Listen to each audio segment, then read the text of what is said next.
My daddy, the whole family, was held against their will.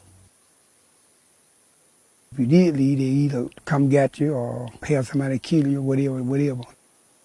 Jerry Dawson, he lived around the same place we lived on. He left, they went and got him, brought him back, carried him right down there from his house, killed him, hung him up in a tree, castorized him and hung him up right from his house where his children, everybody could see him. I'm pretty sure it's 55, 56 when this happened. Most of us think that the end of the Civil War in 1865 closed the chapter on slavery in the American South, but that's far from the truth. Over the next 100 years, generations of black Southerners were forced to labor against their will. This new form of slavery happened in the shadows of the first half of the 20th century, and even though civil rights movement began advancing racial equality in the South in the 1950s, these practices continued secretly, making it a difficult history to prove. Today, there's one woman who's dedicated her life to finding this lost history of black identity. She's been called the slavery detective of the South.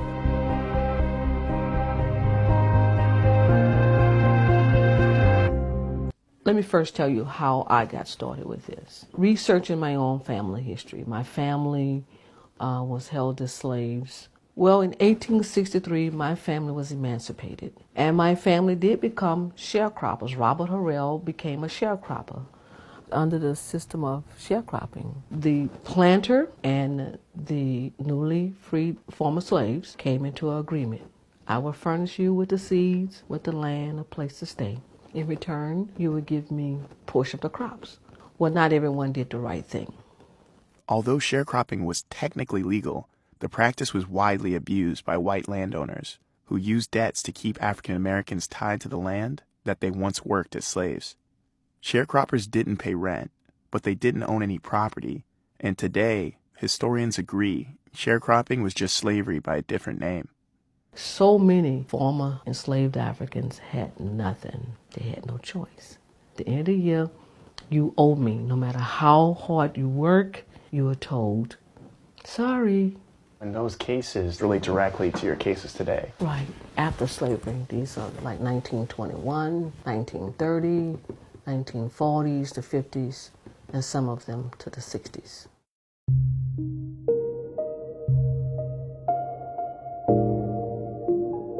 Antoinette's very first case was May Louise Miller, a woman who was held as a slave with her entire family in Mississippi until 1961. Though May passed away in 2014, Antoinette took us to see one of her brothers, Arthur Miller. May and Arthur being two of the older sisters and brothers, they remember a lot. It took a long time before Arthur really opened up and talked.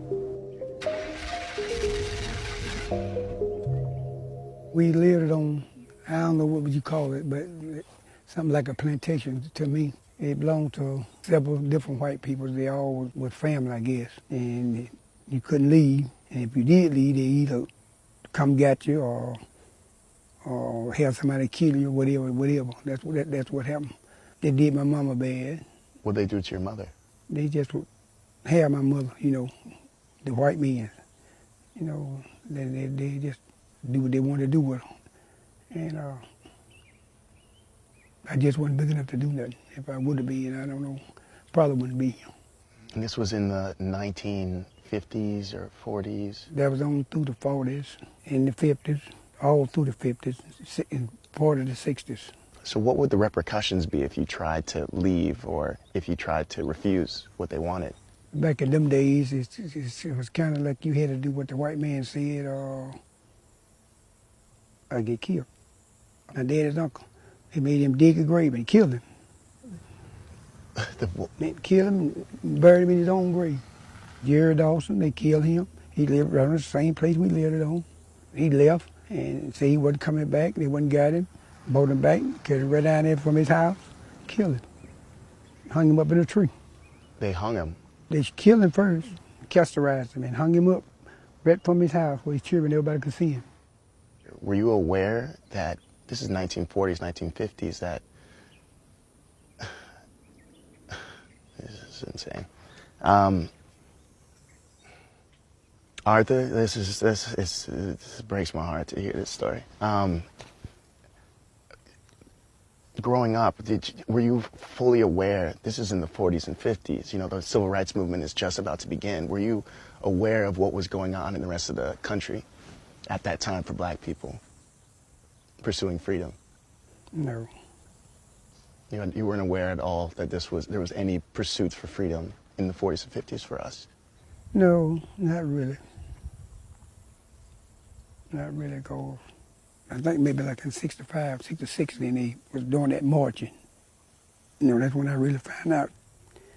People are scared to talk about it. It's people right now, y'all go to talk to, it won't talk with y'all about this here. They're scared to do it. They got that fear in them,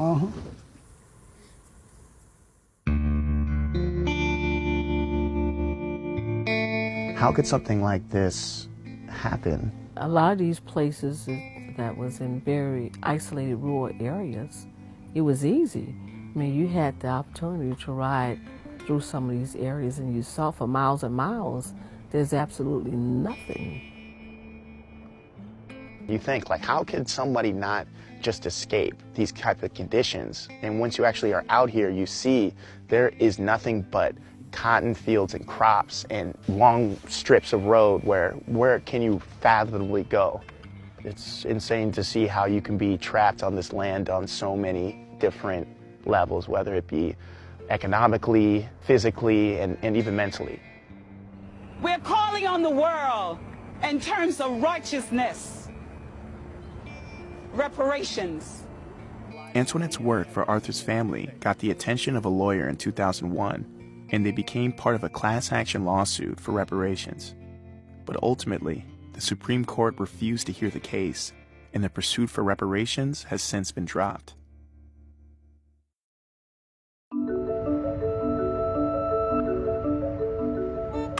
How you doing, ma'am? My name is Antoinette Harrell, and I'm a historian. Hey, how y'all doing? I got a question. Can I ask you something right quick? The lady in the next block told me there used to be a store where people used to sharecrop or work on somebody's land. Do anybody know that story? Is that how you do a lot of your work, just going out and talking to the community? Hey, how you doing? Akil, come with me. Yeah? Did you ever pick cotton? Oh, yeah. It take me a whole day to get 200. One of Antoinette's new cases took us to the Ball Ground Plantation to meet a man named Donald Jeffrey. Donald comes from 5 generations of sharecroppers who worked this same land under the Simrel family. Donald still lives here, along with the last descendant of the Simrel family, a man named Karsten. Today, Donald works full-time on another farm, but still lives rent-free on this plantation and does odd jobs for Karsten. So their living situation is unconventional, to say the least. Why is Donald so nervous? Like, we're pretty inconspicuous right now, Because but wants us in secrecy. I don't think he wants the boss man to see us here.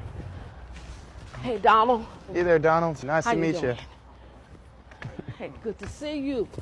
My mama's dad, when they come along in their time, they were sharecroppers. What kind of work was done on this plantation? Everything fooling with cows, horses, and farming. What kind of work did your mother do on the plantation? She mostly did maiden work, did cooking. She told me at 14 years old she started chopping cotton, and she would leave out the cotton field at 20 minutes to 11 and cook a dinner to have it ready at 12. Why did you not leave the plantation? Because it was home to me. And I love it here. It was a beautiful place. And I, just didn't leave. You're responsible for your light bill, but you don't pay no water bill or no rent. So, that's all. It works out. So what is your relationship to this plantation?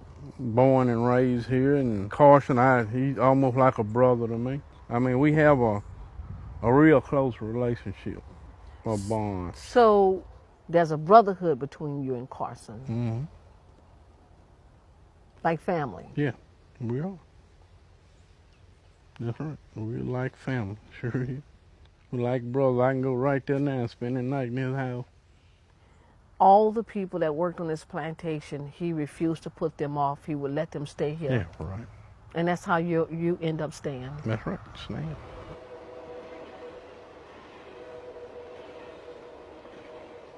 Do I feel like he's holding back some things? Yes, I do. But he lives here, and he have to stay here when I'm gone. And I don't want to put anybody's life in jeopardy, you know, because this can happen. I mean, you know, if you're talking about things that people don't want to be told. There's always someone that don't want you to talk about something. That night, I spoke with Karsten about his family's history on the plantation.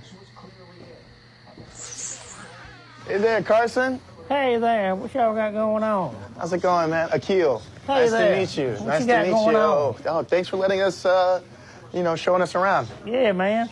Good to see you. Yeah, Come good to on see inside. you too. All right, great. Y'all want anything to eat or anything? Y'all want any beer? Coke, Cola? It's fine. It's 7-Up, fine. tea? Oh, it's fine. It's fine. If we could just do a little tour, that'd be amazing, and just Okay. to talk a little bit about the history of right. Ball Ground Plantation. This is my wife, Natalie. Nice to meet you. And then I would say the Semrel family goes a long way out here, right? Yes. My family bought this place in 1899. So if I'm the 5th generation. What is your relationship with Donald? I don't even remember meeting him. Honest to God, we were childhood friends. No joke. I promise to God. Are you related to this man right here? Yes, that is my great-great-great-grandfather. And what time period is this? Ooh, that would probably be in the 30s. This man right here was related to Donald, correct? That's Eli. What kind of work was he doing at that time? Was he just like a general helper for your great-grandfather? Just anything. He'd just do anything. And if anybody fooled with him, they had a hell to pay. So is he still with us? Just like nobody fooled with them, because they know I will kill them. Can you talk a little bit about the history of the land as well? Back then, it was very little open land, okay? Because every home had their own little allotment, okay? Like, say that you were living on my farm, okay? Rent-free, okay? Seriously. Honest to God. I mean, who wouldn't do that? Shit. I mean, everybody else was charging their people. Right, so they just worked the crops and didn't have to pay rent on this land. Never, ever. That was because Donald was explaining a little bit about his history and his And experience growing sometimes up Donald's here. full of shit. Oh, yeah? And you don't have to edit that either. So I see that there's some Confederate dollars here. Did your family have a lot of ties to the Confederate Army? Not really. Just had the currency? What misconceptions are there, do you feel, about the Confederate Army? Here it is right here. You can read it. The Southern Nation, the rise of the Old South. It says the South was right. It was written by two Kennedy brothers. This is about the South being right during the Civil War. I'm not trying to push the book, but it's proven. I mean, you can talk to anyone. I think different places. I think that's nice. No, that's good. You know what? Y'all too. It's good what y'all doing. That's real good. It's good for somebody to know how people have been treated.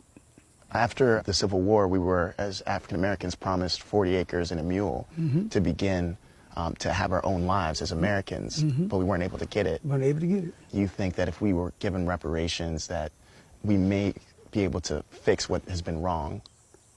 It may not really fix it, but it would help. You know what I'm saying? It would. I do know what you're saying. Yeah. You know, it's just something that's kind of unfixable.